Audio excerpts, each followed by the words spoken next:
Linguistic debate triggers revolution.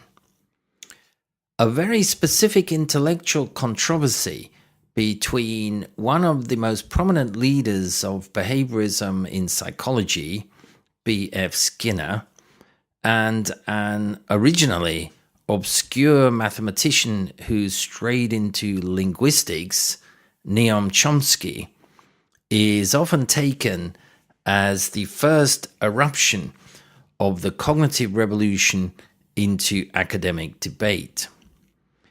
The disagreement in this debate centered around the concept of syntax, i.e., the human ability to construct and comprehend meaningful grammatical sentences. The controversy began when Skinner published in 1957 a book called Verbal Behavior, in which he expressed an entirely behaviorist theory of language.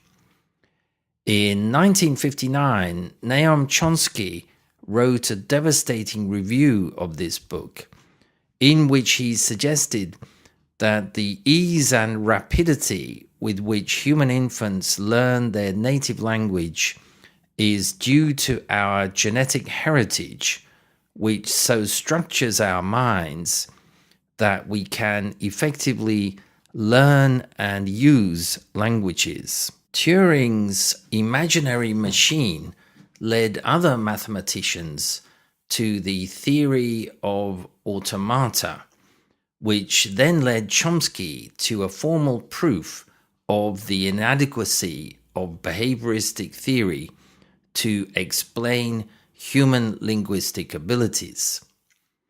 In effect, Chomsky was claiming that rather than being learned from early experiences, our ability to use syntactical language was due to a grammar machine built into our brains.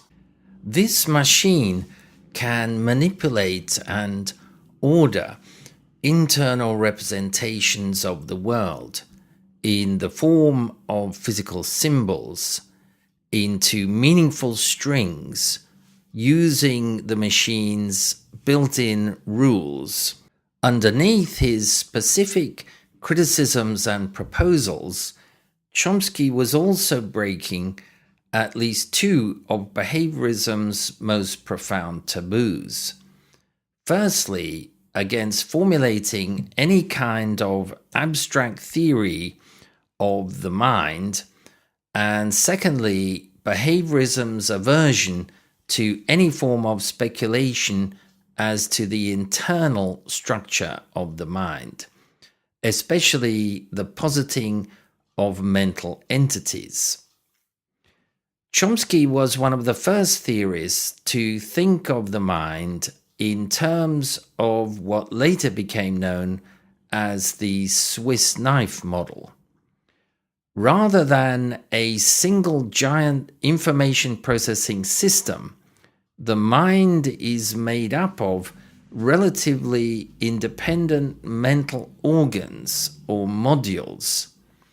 In other words, a set of different tools which it uses for different functions. This vision of modularity meant that each module not only has its own specific purpose or set of purposes, but also has its own rules of development and operation, together with a prescribed means of interacting with other modules.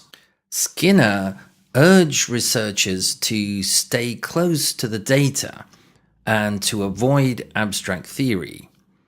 Chomsky, on the contrary, felt that the data would never speak for themselves, and that one had to commit to a theory and then explore its consequences.